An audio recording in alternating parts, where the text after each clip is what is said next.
everyone, Monique here, Little Gems Creations 1. Today I'm going to show you how to sew up a seam on a garment. So I have made this cute little pet sweater. It's a hoodie or a jumper, whatever you want to call it.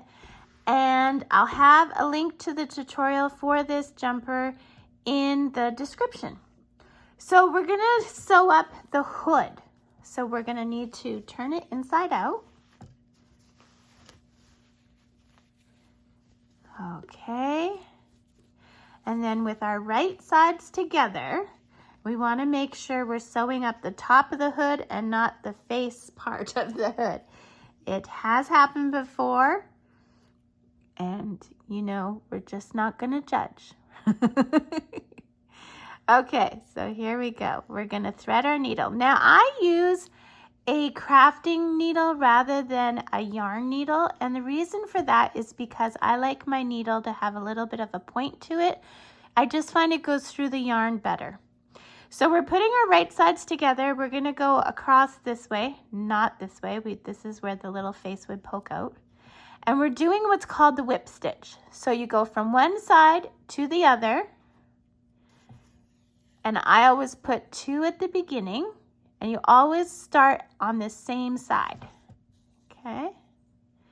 And then, so here you see how I can see my stitches? I'm just gonna catch a loop of each stitch, and I'm gonna go all the way down.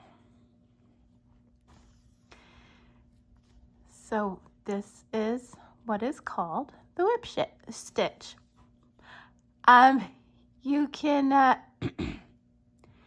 You can use this on any garment, any seam that you're sewing up on a garment. This is what I use all the time. It's very basic, but sometimes, you know, just keeping things simple. Why do we have to make things so complicated, right? Life is complicated enough. Let's just keep things simple with our hobbies and our crafts. And that's what I strive for.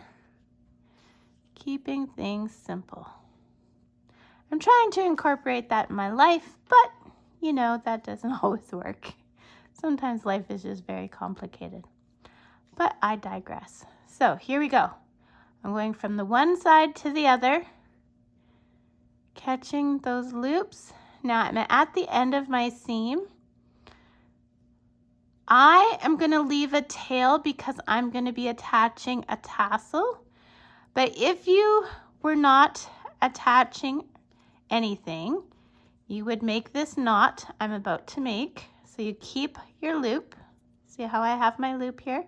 You're going to go through your loop once, you're going to go through your loop twice, and you're going to pull tight. Make sure you don't distort those stitches, okay? You're going to pull tight, and you never cut where you knot. Never, ever, ever cut where you knot. You always put an extra stitch, okay? So if it was not required for me to leave this tail to tie on my tassel, I would just weave back through these stitches a little bit until I had used all the rest of my yarn end. And that's all there is to it, guys. That's how you sew up a seam on a garment. So thanks so much for watching. Don't forget to hit the like and subscribe, and check that description because I put all kinds of things in the description. Have a great day, guys. Bye now.